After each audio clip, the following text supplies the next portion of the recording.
गठबंधन की पार्टियों के बीच तकरार शुरू हो गई है और बात स्ट्राइक रेट पर आ गई है। 2 दिन पहले ममता बनर्जी ने कहा था कि वो गठबंधन की अगुवाई करने के लिए तैयार हैं, जिसके बाद चर्चा गर्म हो गई। समाजवादी पार्टी, आम आदमी पार्टी, शिवसेना, उद्धव ठाकरे गुट और शरद पवार की एनसीपी खुलकर ममता बनर्जी के साथ खड़ी नजर आ रही है। इस बीच टीएमसी सांसद कीर्ति आजाद ने बीजेपी के खिलाफ कांग्रेस के स्ट्राइक रेट पर हमला बोल दिया है। उन्होंने कहा है कि कांग्रेस का स्ट्राइक रेट 10% है, जबकि ममता बनर्जी का 70% है। इसलिए प्रधानमंत्री मोदी के खिलाफ ममता बनर्जी ज्यादा सक्षम हैं। अब सवाल ये है कि क्या राहुल गांधी की जगह ममता बनर्जी को इंडिया ब्लॉक या फिर विपक्षी ब्लॉक की कमान मिलेगी? क्या ममता बनर्जी के खिलाफ ज़्यादा कारगर साबित होंगी, या ये कहें कि बीजेपी के खिलाफ ममता बनर्जी ज़्यादा कारगर साबित होंगी? और क्या कांग्रेस ममता बनर्जी को गठबंधन का नेता बनाने के लिए राजी हो जाएगी? क्योंकि गठबंधन में सबसे ज़्यादा सांसद कांग्रेस के ही हैं, या फिर खटपट के बीच इंडिया गठबंधन जल्द ही टूट जाएगा? इस मुद्दे पर अपने मेहमानों के साथ चर्चा करेंगे, लेकिन पहले आपको एक रिपोर्ट दिखाते हैं।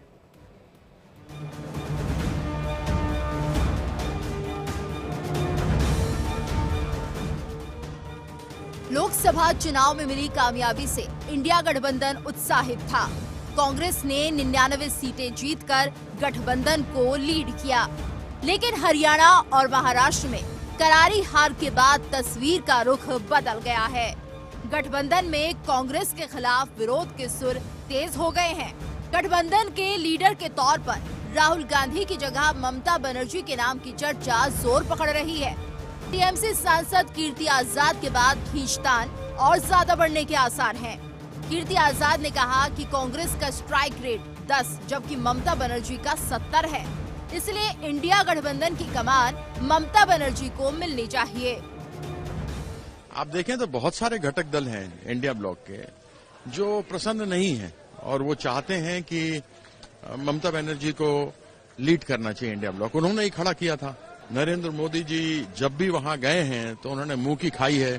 जितनी बार वो बंगाल को बदनाम करने का प्रयास करते हैं, ममता बनर्जी के बारे में बोलते हैं, लोग उतने ही बढ़ चढ़ करके और उन लोगों को वोट करती हैं। तो उनकी एक अलग पहचान है ममता बनर्जी की, और वह सबसे सक्षम है। और जब सब लोग कह रहे हैं तो इसके ऊपर विचार होना ही चाहिए। भैया, हमको तो समझ में नहीं आ रहा है। ममता दीदी बड़ी लीडर हैं और सब उनका सम्मान करती हैं। वो नेतृत्व कर ही रही है, उनकी बात सब मान ही रहा है। कांग्रेस भी ममता दीदी का सम्मान करती है और मानती है ममता दीदी को। हम लोग ममता दीदी को बिल्कुल अपनी बड़ी बहन की तरह, माँ की तरह देखते हैं, और राहुल जी बहुत रेस्पेक्ट करते हैं ममता दीदी का।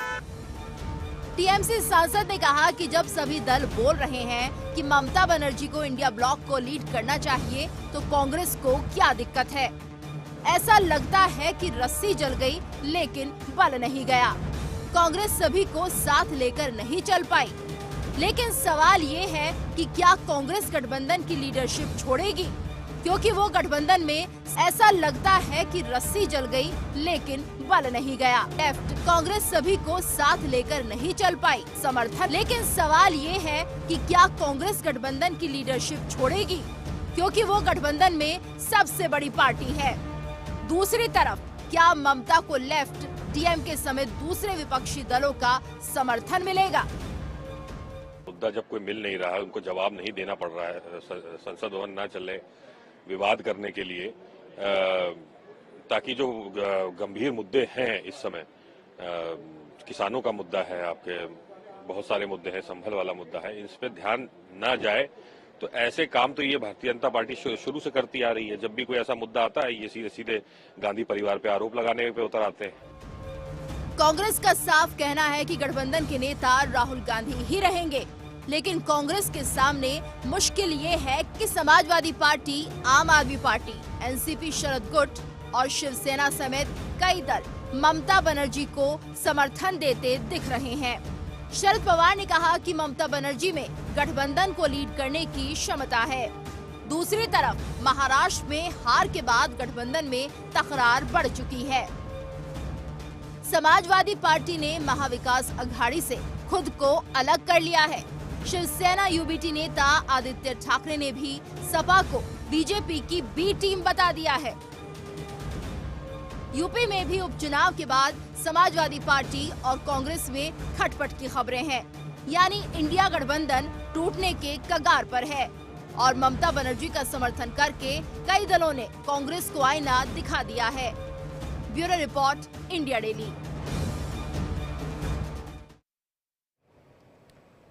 विभिन्न विपक्षी गठबंधन के विभिन्न नेता जो हैं वो अलग अलग बातें इस पे कर रहे हैं और मीडिया भी उनसे सवाल कर रहा है कि क्या ममता बनर्जी कांग्रेस से बेहतर लीडर रह सकती हैं। ये विपक्षी गठबंधन जो है उसका आरजेडी नेता तेजस्वी यादव ने कहा है कि इस मुद्दे पर सभी लोगों को मिलकर फैसला लेना है, हमें कोई आपत्ति नहीं है। कांग्रेस के भी ऐसे बयान है, लेकिन पहले आपको आरजेडी नेता का बयान सुनाते हैं। अब ये तो सब लोगों को मिलजुल के फैसला लेना है और जो सबकी राय बनेगी उसमें हम लोगों को किसी के नाम पे कोई अभी विचार नहीं किया है, लेकिन जब ये निर्णय होगा सब लोग बैठेंगे तभी हो सकता है। तो सवाल यही है कि क्या ममता बनर्जी इंडिया ब्लॉक या विपक्षी गठबंधन जो है उसकी बेहतर नेता हो सकती हैं राहुल गांधी से। मेरे साथ मेरे मेहमान जुड़ चुके हैं। समीर चौगांवकर हैं, वरिष्ठ पत्रकार हैं, आपका स्वागत है। संजय सरकार टीएमसी के नेता हैं, आपका भी स्वागत है। सैयद जावेद जवाद जो हैं वो कांग्रेस के सपोर्टर हैं, या ये कहें कि इंडिपेंडेंट जो है वो अपना राय रखते हैं इन चीज़ों पर। प्रोफेसर भुवन भास्कर जोशी जो समाजवादी पार्टी के प्रवक्ता हैं। आप सभी मेहमानों का बहुत बहुत स्वागत है। हमारे साथ हम कोशिश करेंगे कि बीजेपी के प्रवक्ता भी जुड़ सकें, देखते हैं वो जुड़ पाते हैं तो। समीर जी, क्या लगता है ये एक बार फिर जो है कांग्रेस के नेतृत्व को चुनौती मिल रही है इंडिया गठबंधन में, आप किस तरह से देखते हैं? बिल्कुल, जिस तरीके से ममता बनर्जी ने इस बात का जिक्र कराया है कि वह इंडिया गठबंधन का नेतृत्व करना चाहती है और उन्हें पर्दे के पीछे जिस तरीके से सहयोग मिल रहा है, मुझे लगता है जो महाराष्ट्र का चुनाव परिणाम आया, उसके पहले जो हरियाणा का चुनाव परिणाम आया और राहुल गांधी जिस तरीके से विपक्ष को लीड करने में असफल रहे, तो इंडिया गठबंधन के अंदर यह बात निकल कर आ रही है कि राहुल गांधी के नेतृत्व में इंडिया गठबंधन का कोई भविष्य बहुत उज्जवल नहीं होगा। प्रधानमंत्री नरेंद्र मोदी को चुनौती देना है तो इंडिया गठबंधन में कोई अच्छा नेतृत्व लेकर आना होगा। देखिए, इंडिया गठबंधन के सिर्फ 3, अगर आप लोकसभा चुनाव के पहले देखें तो सिर्फ 3 बैठक होती है। एक पटना में होती है, फिर एक बेंगलोर में होती है और एक बॉम्बे में बैठक होती है। इनका न कोई आधिकारिक रूप से कोई मैनिफेस्टो जारी होता है, न साझा घोषणा पत्र आता है। हरियाणा का चुनाव होता है तो जो इंडिया गठबंधन में शामिल है आम आदमी पार्टी, उसे बाहर कर दिया जाता है। बंबई में जब चुनाव होता है तो समाजवादी पार्टी को बहुत रिस्पॉन्ड नहीं दिया जाता। उत्तर प्रदेश के चुनाव में जिस तरह समाजवादी व्यवहार करती है कि 9 सीटों पर खुद चुनाव लड़ती है, तो कांग्रेस को मजबूरी में समर्थन देना पड़ता है। तो ये लगता है इंडिया गठबंधन में कोई बहुत एकता नहीं रही। जहां तक सीटों की बात है राहुल जी, तो देखिए, भारतीय जनता पार्टी की 240 सीटों के बाद अगर आप देखेंगे तो कांग्रेस की 99 सीटें हैं, उसके बाद समाजवादी पार्टी की 37 सीट्स है और ममता बनर्जी की 29 सीटें हैं। तो ममता बनर्जी और समाजवादी पार्टी अगर साथ बार आ जाते हैं तो इन दोनों की ताकत, और उसमें अगर उद्धव ठाकरे जुड़ जाते हैं जिसके 7 सांसद है, अरविंद केजरीवाल का समर्थन मिलता है जिनके लोकसभा में तो 3 है लेकिन राज्यसभा में 10 सांसद है, तो मुझे ऐसा लगता है शरद पवार का भी समर्थन मिलता है जिनके 8 सांसद है, तो ये 82 पर संख्या पहुंच जाती है, 99 के मुकाबले 82। तो 82 की संख्या का समर्थन कम नहीं होता ममता बनर्जी के साथ। लेकिन प्रश्न यह है कि क्या बिना कांग्रेस के कोई गठबंधन बन सकता है? या तो कांग्रेस सहमति से अगर अपना समर्थन दे देती है ममता बनर्जी को, तो ये इंडिया गठबंधन एक आकार ले सकता है। वैसे भी इसको फिलहाल कोई अस्तित्व है नहीं, फिलहाल कोई नेता है नहीं इंडिया गठबंधन का, आधिकारिक रूप से कभी कोई घोषणा नहीं की गई। लेकिन अगर ये सोचा जाए कि कांग्रेस को हटाकर कोई गठबंधन बने तो यह संभव नहीं है। विपक्ष का गठबंधन तभी बन सकता है दोनों गठबंधन के अंदर, चाहे वो इंडिया हो चाहे इंडिया गठबंधन हो। इंडिया तो अभी बना है, पहले ये यूपीए था अटल बिहारी जी के समय, अब उसको इंडिया कर दिया गया है, जिसका नेतृत्व कांग्रेस करी है। देखिए समीर जी, पर एक बात जैसे बात हो रही थी, स्ट्राइक रेट की बात हो रही थी कि स्ट्राइक रेट जो है वो बेहतर है, ममता बनर्जी का 70% है और कांग्रेस का 10 है। ये कुछ आर्ग्यूमेंट जमता नहीं है, क्योंकि कांग्रेस ने जो है 328 सीटें लड़ी, ममता बनर्जी ने 42 सीटें लड़ी। देखिए, कुछ ये बात नहीं बनती है कि कांग्रेस, और मतलब अगर हम देखें तो वो पैन इंडिया पार्टी है, तो पैन इंडिया पार्टी लीड करे या फिर एक रीजनल पार्टी लीड करे, ये बड़ा सवाल है। देखिए, इसमें कोई दो राय नहीं है। कांग्रेस और नेशनल पार्टी है और ममता बनर्जी कभी भी कांग्रेस का मुकाबला नहीं कर सकती। ममता बनर्जी सिर्फ वेस्ट बंगाल की नेता है। वेस्ट बंगाल के बाहर ममता बनर्जी की कोई राजनीतिक वजूद नहीं है। कांग्रेस आज पूरे देश की पार्टी, भले ही वो चुनाव हार जाती है, लेकिन आज पूरे देश में कांग्रेस का उपस्थिति है। और आज अगर आप देखोगे तो कर्नाटका में सरकार है, हिमाचल में उनकी सरकार है, तेलंगाना में उनकी सरकार है, बंबई में उन्होंने सरकार चलाई है और हर जगह उनकी प्रेजेंस है। विधायक चाहे वो विपक्ष के नेता हो, चाहे विधायक के रूप में उनकी प्रेजेंस हो, और 99 सांसदों की ताकत उनके पास आज है। तो मुझे लगता है कि ममता बनर्जी एक क्षेत्रीय नेता है। वो इंडिया गठबंधन का नेतृत्व, चाहे वो अखिलेश यादव हो, चाहे ममता बनर्जी हो, ये एक सीमित दायरे में कर सकते हैं। बिना कांग्रेस के संभव नहीं है। हाँ, ये हो सकता है कि कांग्रेस में खड़गे की जगह या राहुल गांधी की जगह या प्रियंका गांधी को आप बना दीजिए, या कांग्रेस में किसी और नेता को आप लेकर आ जाइए। और ममता बनर्जी का जो टेम्परामेंट रहा है, और आप देखिए पहले एनडीए पर देखेंगे तो जॉर्ज फर्नांडिस हुआ करते थे। भारतीय जनता पार्टी इतनी बड़ी पार्टी थी, लेकिन रीजनल पार्टी वाले जॉर्ज फर्नांडिस एक अच्छा नेता थे, सबको लेकर चल पाते थे, तो उन्होंने समन्वय कोऑर्डिनेटर बने थे। चंद्रबाबू नायडू एक समय घटक के संयोजक रहे हैं एनडीए के। तो ये जरूरी नहीं कि राष्ट्रीय पार्टी वो नेता ऐसा हो जिसको सबको साथ लेने की ताकत हो। संजय सरकार हमारे साथ हैं। समीर जी, संजय सरकार टीएमसी नेता हैं। संजय जी, आपका दावा कैसे बनता है, मुझे थोड़ा सा समझाइए। ममता बनर्जी पश्चिम बंगाल से बाहर, उनकी अपील तो कोई खास दिखाई नहीं देती। ऐसे में आपको क्यों लगता है जो विपक्षी गठबंधन है, इंडिया ब्लॉक जिसे बोला जाता है, उसका नेतृत्व ममता बनर्जी कर सकती है? देखिए, सबसे बड़े जो बात होते हैं ना, जब मैच हारते जाते हैं तो पहले सवाल होता है कप्तान के ऊपर में, फिर उप कप्तान के ऊपर में, फिर कोच के ऊपर में। आज दिशा जहां पर है, मेरे हिसाब से आज अच्छा कोच चाहिए, अच्छा कप्तान चाहिए, अच्छे उप कप्तान चाहिए। अगर कप्तान अच्छा नहीं होगा, बम्सर कैसे होता है, गुगली कैसे होते हैं और शॉर्ट बॉल कैसे खेलने पड़ता है, उसका अनुभव नहीं होगा तो आप मैदान में मैच नहीं खेल सकते हैं। मैच खेलने के लिए आपको अनुभव होना चाहिए, राजनीतिक तजुर्बा होना चाहिए। बूथ कार्यकर्ता से अगर ऊपर आता है तो उसको अंदर में बहुत तजुर्बा होता है। आप लोग एक सवाल उठा रहे हैं, बंगाल के बाहर में वजूद नहीं। अब मैं एक चीज आपको, 89 में आपको चुनाव मालूम है, जिस समय वीपी सिंह प्रधानमंत्री बना था। अच्छा, लोकदल कहाँ पर था? हरियाणा में सीमित था। महाराष्ट्रवादी गोमंतवादी कहाँ पर था? गोवा में सीमित था। शिवसेना कहाँ पर थे? आपको महाराष्ट्र में सीमित था। एआईडीएम के जो थे, मतलब एमजी रामचंद्रन कहाँ सीमित था? देखिए, प्रधानमंत्री बनाना मेरा बात सुनिए, और किसी एक गठबंधन का नेता बनाना दूसरी बात है।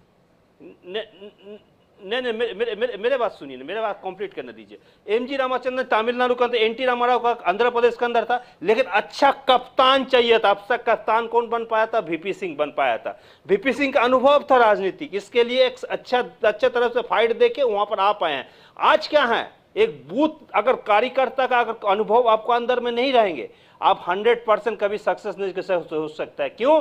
राजनीतिक हेलीकॉप्टर से आके, पैराशूट से आके, 5 टन में बैठ के राजनीतिक ब्रीफ देकर राजनीतिक नहीं होता है, और 40 मिनट डिबेट में भी राजनीतिक नहीं होता है। और पार्लियामेंट 365 दिन में 90 दिन पार्लियामेंट चलता सवाल है, आप उसका उत्तर दे दें।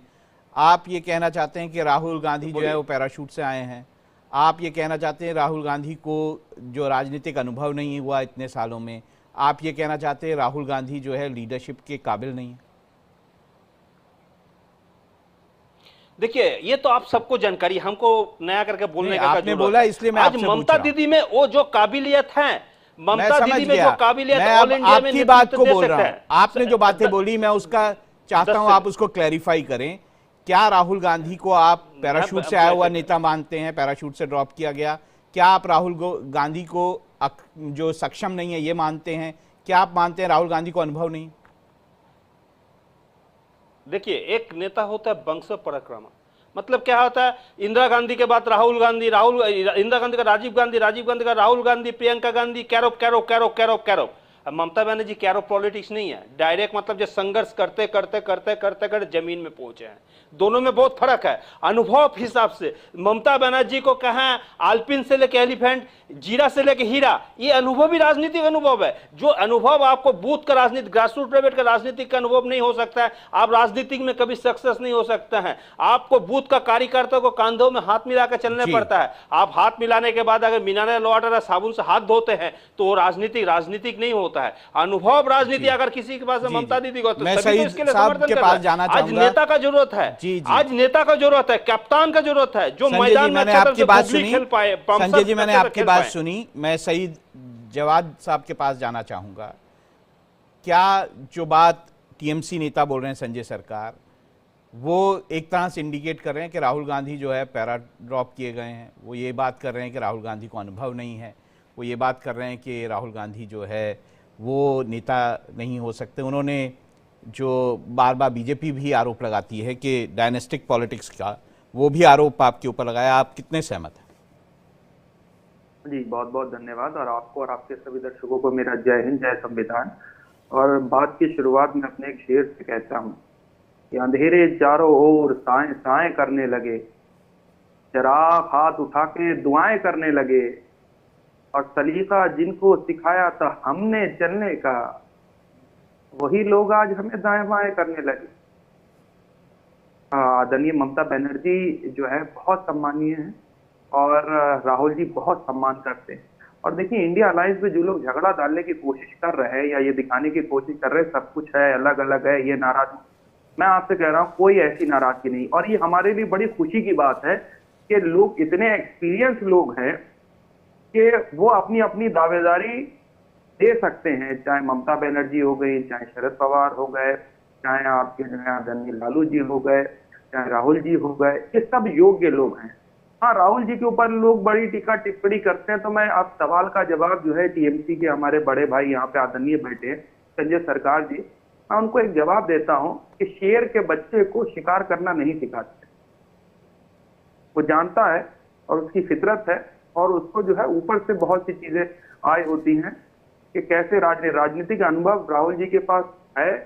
लोकसभा वो जीते हुए हैं, एक देश की बड़ी पार्टी के हैं। अभी जो इंटरनल लड़ाई है, राहुल जी जहां लड़ रहे हैं या कांग्रेस पार्टी जहां लड़ रही है, वो बड़े एक चैलेंजेस के ऊपर लड़ रही है। एक अगर मैं बात कहूं कि इस वक्त जो अडानी के मुद्दे को लेकर के जिस तरीके से पूरी एक पॉलिटिक्स को 360 डिग्री चेंज कर दिया है भारतीय जनता पार्टी ने, जिस तरीके से संस्थानों के ऊपर कब्जा कर रखा हो गया, चाहे प्रेस हो गई, चाहे जी हम इंडिया ब्लॉक पे रहेंगे थोड़ा सा, बीजेपी के ऊपर। मैं इंडिया ब्लॉक की बात कर रहा हूँ, मैं बिल्कुल इसी बात पे लग रहा हूँ, मैं कहीं नहीं जाऊंगा, मैं टॉपिक पे ही रहता हूं सर, मेरी एक आदत है। लेकिन हैरत की बात मुझे आप दूसरी ये कहने वाली है कि जो लोग ये देख रहे हैं, लेकिन एक बात और साफ कि राहुल गांधी के नाम से लोगों को बेचैनी है। वो बेचैनी इस तरीके से है क्योंकि आपकी के सहयोगियों को बेचैनी लग रही है, हमें और तो किसी को नहीं लग रही। नहीं नहीं नहीं नहीं नहीं, वो सर हमारे वो है ना किसी हम सफर ना किसी हम नशी से निकलेगा, हमारे पैर का कांटा है हम ही से निकलेगा। हम इंडिया अलायंस के अंदर है, इंडिया अलायंस साथ में हमारे कई जगह पे कई चीजों पे असहमति हो सकती है, लेकिन मनमुटाव और नाराजगी नहीं है। हमारा एक नेचुरल अलायंस है, जो समान विचारधारा के लोग हैं, जो संविधान प्रेमी हैं, जो संविधान। जी मैं भुवन भास्कर जी के पास भी जाना चाहूंगा, आपके एक और सहयोगी हैं, आपके एक और सहयोगी भुवन भास्कर जोशी जी। भुवन भास्कर जी, आपने भी समर्थन किया ममता बनर्जी के वो लीडर हो सकती हैं। कांग्रेस जो है 99 सीटें लेके आई है, कम नहीं है साहब, और कांग्रेस जो है उसने इस देश को नेतृत्व दिया है पास में भी। ऐसा नहीं है कि आप उसको दरकिनार कर सकते हैं। तो ऐसा क्या मनमुटाव हो गया समाजवादी पार्टी का राहुल गांधी से कि आप चाहते हैं राहुल गांधी को हटा दिया जाए, या आप उन्हें सक्षम नहीं मानते? देखिए, आदरणीय ममता दीदी से माननीय अखिलेश यादव जी के बहुत अच्छे रिश्ते, और जब सांप्रदायिक शक्तियों से लड़ने का ट्रैक रिकॉर्ड हम देश का निकालते हैं, तो हमेशा ममता बनर्जी दीदी ने हमेशा सांप्रदायिक शक्तियों को बाहर करने का था। और हमें बड़ी खुशी होगी अगर माननीय ममता जी लीड करती हैं। इसके पीछे कारण है कि एक महिला है और एक बहुत लंबा शासन और प्रशासन का उनका अनुभव है, और कांग्रेस आज इस सदन में लोकसभा में सबसे बड़ा दल है, इसे भी कहीं नकारा नहीं जा सकता। ये कांग्रेस की जिम्मेदारी बनती है कि अलायंस को साथ लेके चले, सभी को प्रॉपर स्पेस दे, राज्य स्तर के जो हावी मुद्दे हैं और जो देश के जो मुद्दे हैं, उन मुद्दों पर आप एफसी सहमति कोऑर्डिनेशन। मैं एक छोटा सा सवाल आपसे और पूछूंगा भुवन जी, उसके बाद मैं बीजेपी के पास जाऊंगा। भुवन जी देखिए, बस एक छोटा सा सवाल है, उसमें आपका हो जाएगा। मैं ये बोलना चाहता हूं कि क्या देखिए, जो कांग्रेस है उसने अभी उपचुनावों में आपके लिए पूरा मैदान छोड़ दिया, आपकी बात मान ली, आप आज ही उसे ही हाशिए पे ले जाने के तुले हुए हैं। नहीं, हाशिए पे ले जाने की बात नहीं, त्याग की बात आती है तो माननीय अखिलेश यादव जी से बड़ा त्याग कौन कर सकता है। हरियाणा में चुनाव पहले हुए, उत्तर प्रदेश में चुनाव पहले हुए। आप बताइए, आप और देश के बड़े पत्रकार हैं। हरियाणा में माननीय अखिलेश यादव जी ने कहा कि सांप्रदायिक शक्तियों को हराने के लिए कल को ऐसा ना हो कि समाजवादी पार्टी पे बात आई कि आप अलग लड़े और आप हार गए। हमने पूरा मैदान कांग्रेस को देने का काम करा। अखिलेश यादव जी तो हमेशा त्याग और बलिदान की देश में मूर्ति है। मैं आपसे बहुत जिम्मेदारी से कहना समाजवादी पार्टी का क्या ही आधार है। खैर, मैं बीजेपी प्रवक्ता हमारे साथ जुड़े, बहुत देर से मैंने उनसे बात नहीं की है। मुकेश जी, आपका स्वागत है इस चर्चा में। मैं ये जानता हूं राहुल गांधी के बारे में तो आपके विचार बहुत अच्छे नहीं होंगे, ममता बनर्जी को आप सक्षम मानते हैं? आपको रोक दिया, घुसने नहीं दिया वेस्ट बंगाल में? नहीं, वेस्ट बंगाल में हमने 18 भी मेंबर ऑफ पार्लियामेंट की सीट ली है। ये मत कहिए कि हमारी वहां पे राजनीतिक जमीन जो है बहुत मजबूत है। और ये तो देखिए, समय समय पर अलग अलग प्रकार के रिजल्ट्स आते हैं। हरियाणा में लिखा गया था कि हरियाणा में भारतीय जनता पार्टी एनडीए हार रही है, महाराष्ट्र में हार रही है, परंतु अंततः हुआ यही कि हम लोगों की वहां पे बहुत बड़ी विजय प्राप्त हुई।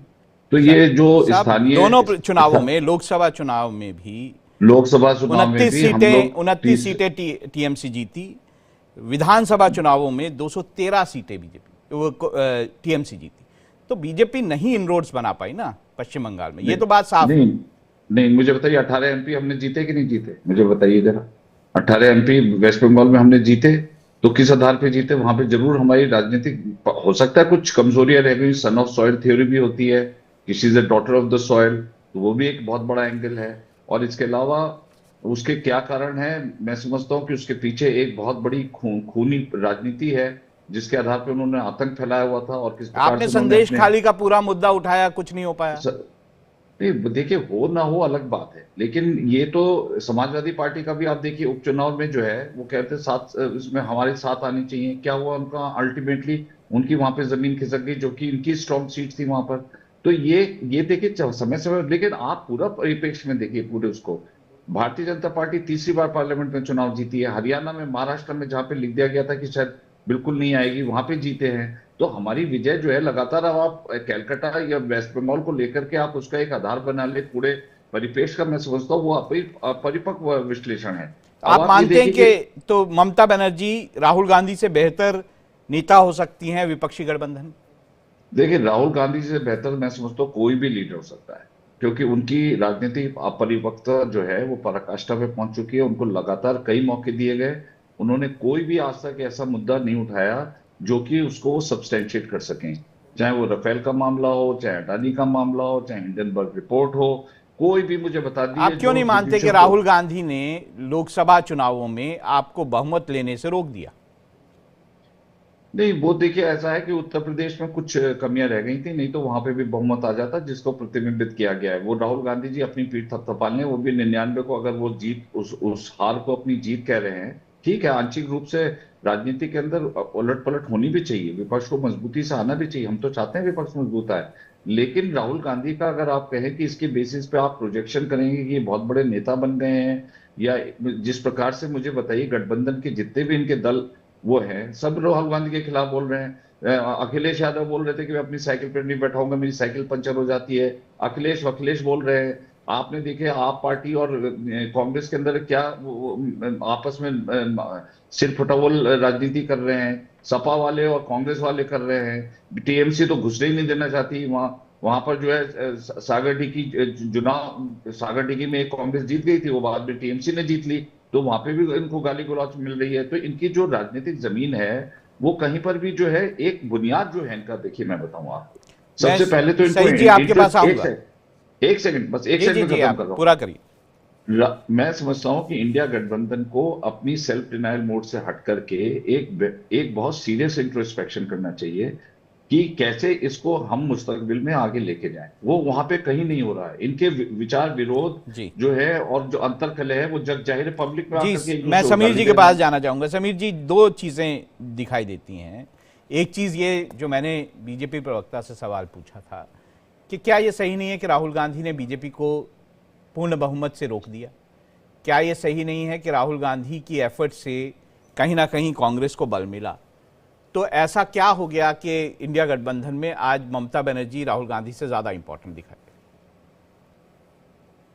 देखिए 2024 में अगर लोकसभा चुनाव की बात करें तो ये सही है कि राहुल गांधी ने जो संविधान का नैरेटिव को सेट करने की कोशिश की थी कि आरक्षण खत्म कर दिया जाएगा, संविधान को बदल दिया जाएगा, वो उत्तर प्रदेश के अंदर और महाराष्ट्र के अंदर और कुछ हद तक राजस्थान में इस बात की चलो, जिसके कारण भारतीय जनता पार्टी पूर्ण बहुमत नहीं प्राप्त कर सकी, ठीक है। और कांग्रेस भी जो 2014 और 2019 में विपक्ष का नेता बनने लायक सीटें नहीं मिली थी, 2024 के अंदर 99 सीटें लेकर राहुल गांधी विपक्ष के नेता बने हैं।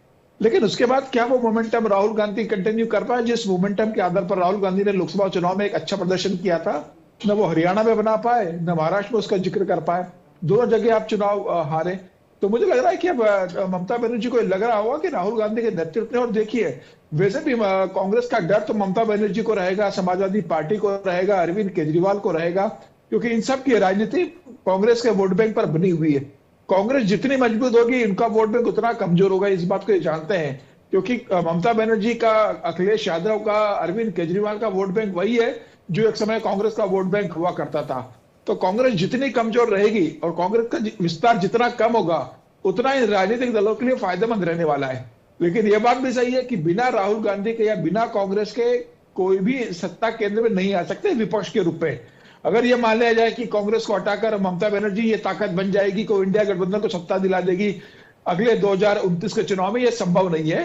कांग्रेस हमेशा केंद्र के अंदर रहेगी विपक्ष की राजनीति में, भले वो कितनी भी कमजोर हो जाए, क्योंकि वह अकेली ऐसी पार्टी भारतीय जनता पार्टी के साथ राष्ट्रीय पार्टी जिसका पूरे पैन इंडिया प्रेजेंस है, चाहे वो नॉर्थ ईस्ट हो, चाहे वो दक्षिण हो, चाहे उत्तर भारत का राज्य हो। सैयद जवाद, आप बीजेपी का अगर उत्तर देना चाहें बीजेपी के आरोपों का।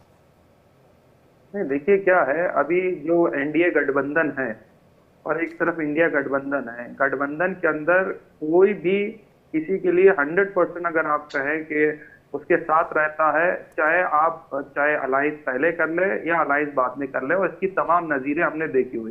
पहले नीतीश कुमार साहब हमारे साथ थे, फिर उन्होंने जो है दल बदल लिया, फिर चले गए, फिर आए, फिर चले गए। एक वक्त में टीएमसी भी भारतीय जनता पार्टी के साथ थी और उसके बाद जो है पूरे संयोग में थी, और उसके बाद आज वो इंडिया अलायंस के साथ हैं। इनका इतना पुराना गठबंधन था उद्धव ठाकरे के साथ, इन्होंने तो वहां पार्टी ही तोड़ दी। उसके बाद अकाली दल के साथ भी था। ये नजीरे, ये देखिए देश के अंदर गठबंधन की पॉलिटिक्स चलती रहती और सबकी अपनी अपनी महत्वाकांक्षाएं होती हैं, और यही डेमोक्रेसी की सबसे खूबसूरत बात है। अब मैं कहूं कि भारतीय जनता पार्टी में नरेंद्र मोदी के अलावा कोई चेहरा नहीं है, क्योंकि आपने चेहरे में 2024 में चुनाव लड़ा, 400 पार के नारे दिए, नहीं आए। हो सकता भारतीय जनता पार्टी में और भी काबिल नेता होंगे, जैसे नितिन गडकरी हो गए, राजनाथ सिंह हो गए और तमाम लीडर हो गए जो लिस्ट में थे, चाहे शिवराज सिंह चौहान, उन्होंने भी अपनी दावेदारी ठोकी थी। पर वहां बीजेपी में कोई मांग नहीं कर रहा कि नरेंद्र मोदी के को हटाकर किसी और नेता को जो है वो कमान दी जाए। ये तो मांग जो है आपके गठबंधन में हो रही है। नहीं, ये आपको कैसे पता? नहीं पता है, ये तो बयान बात भाई आपके गठबंधन के लोगों के बयान है ना, हमने तो गढ़ा नहीं कि ममता बनर्जी जो है आपके गठबंधन की लीडर हो जाए, ये मीडिया ने तो गढ़ा नहीं है, ये तो आपके गठबंधन के लोगों ने कहा, इसलिए बात हो रही है। हमें तो सूत्रों के अकॉर्डिंग ये भी लोग बताते हैं, अब पता नहीं सच है या झूठ है, कि नितिन गडकरी साहब जो हैं वो अपनी दावेदार आरएसएस उनको बनाना चाह रही है, योगी जी अलग बनना चाह रहे हैं, वो भी सक्षम है, वो तमाम तरीके की चीजें हम देख रहे हैं। ये तो आपकी अटकलें हैं ना, मैं ये कह रहा हूँ ये आपकी अटकलें हैं, वहां से तो कोई ऐसा जो है वो आवाज नहीं उठी कि अच्छा नरेंद्र मोदी की जगह किसी और को जो है। अच्छा ठीक, ये बताइए बीजेपी संसदीय दल की बैठक कब हो गई? कब हो गई? ये बीजेपी जो बीजेपी इसका उत्तर दे पाएगी जी। बीजेपी की संसदीय दल की बैठक में उसमें चुना गया उनको प्रधानमंत्री। देखिए किसने चुना? देखिए ऐसा है ना कि अपनी घर की गंदगी तो इनसे साफ होती नहीं है, दूसरों के घर में झांकने ताकने की कोशिश कर रहे हैं। हमारी पार्टी बहुत मजबूत है, अनुशासन है, वहाँ पर सुनिए वहाँ पर ये नहीं कि साहब वो तो ये भी देख लेते हैं कि पूर्व प्रधानमंत्री जी है रेनकोट पहन करके ना लेते। अरे आप तो बाथरूम में झांक लेते हैं ना भाई। मुझे ये बताइए क्या आप तो मनमोहन सिंह के बाथरूम में भी घुस गए थे। ममता बनर्जी क्या बोल रही है? ममता बनर्जी क्या बोल रही है? राहुल गांधी के बारे में बताइए क्या बोल रही है? अरे आपके गठबंधन में कोई यूनिटी नहीं है, एक दूसरे को आप लोग गाली दे रहे हैं, एक दूसरे के खिलाफ चुनाव लड़ते हैं, एक दूसरे के वो है कार्यकर्ता हैं हमारे जो यहाँ। एक दूसरे से भिड़ जाते हैं, कहीं कहते हैं हम गले मिलेंगे, हमारे कहीं यहाँ कहते हैं है। हम गले हमारे गला यहाँ है। काटेंगे। हमारे यहाँ आपका खूब कहीं है। आपकी हमारे कोई यहाँ खूब कंसिस्टेंट है। पॉलिसी है ही नहीं, ना आपके अंदर अभी यूनिटी अरे है। आपने हर अभी एक देख आदमी लिया प्रधानमंत्री क्या बनने हुआ। का सपना देख रहा है, आपके हर एक आदमी आप- अखिलेश यादव अरे भाई, प्रधानमंत्री आपका बनना चाहते मुख्यमंत्री हैं, कितने दिन के बाद तय ममता हुआ? बनर्जी प्रधानमंत्री बनना मैं चाहती आपसे है। चलिए, सवाल कर लूं कि भारतीय चलिए, ये जनता तो पार्टी बहस मुख्यमंत्री जो है किसके साइड करा? ये चलती रहेगी कि आखिर कौन सा मुख्यमंत्री किसने कौन सी किसके पार्टी साइड में हुआ? क्या कमी है। मैं संजय सरकार जी से एक लास्ट सवाल चाहूंगा। संजय जी, क्या टीएमसी जो है वो विपक्षी गठबंधन को तोड़ने का काम नहीं कर रही है जब वो ममता बनर्जी का नाम आगे बढ़ाती है? क्या आपको नहीं लगता इससे जो विपक्षी गठबंधन है, जिसे इंडिया गठबंधन कहते हैं, वो पूरी तरह से टूट की कगार पर पहुंच जाएगा? नहीं, ये टूटने का सवाल नहीं है। ये सवाल जो है मजबूती से जोड़ने का सवाल है। हम तो मजबूती को जोड़ने के लिए हम बोल रहे हैं। हम तो सलाह इस कारण में दे रहे हैं कि राहुल जी आप बूथ बूथ में घूमिए, हर बूथ में घूमिए, घूमते घूमते आप राजनीति कीजिए। देखिए, पार्लियामेंट 90 दिन का होता है और 275 दिन पार्लियामेंट नहीं होता है। 40 मिनट का डिबेट में हम देशवासी को सब समझा नहीं पाएंगे, जो एक बूथ में एक कार्यकर्ता जाकर घर में समझा पाएंगे। चाहे अदानी मुर्दा हो, बेरोजगारी हो, महंगाई हो, आज देश जो स्थिति में है, जीडीपी हो, आज देश का सिचुएशन जहां पर पड़ रहा है, बांग्लादेश में हिंदुओं को जिस तरफ से अत्याचार हो रहा है वहां पर, आज हम बोल पाएंगे। आज हम तो क्या है, बांग्लादेश भी आज हमको धमकी देते हैं। आज बांग्लादेश भी हमको धमकी देता है, हमको धमकी सहने पड़ रहा है। क्यों सहेंगे? हम इतना कमजोर तो है नहीं है। हम तो बोलते हैं मोदी जी, अगर देश को मामला होता है तो हम आपके साथ खड़े हैं, हम बॉर्डर में लड़ाई करने के लिए तैयार हैं। जी, आप कहाँ खड़े हैं? आप तो वहां के हाँ, घुसपैठियों को ठीक है, आप उनका जी। स्वागत कर रहे हैं, उनका खैर जी। मकदम कर रहे हैं, उनको गलत नहीं, आधार कार्ड नहीं, दे रहे हैं। घुसपैठी जो को हम बांग्लादेश से स्वागत कर रहे हैं तो हैं, बॉर्डर कौन देखता है जनाब? अरे जी। अरे भाई साहब, बॉर्डर कौन देखता है?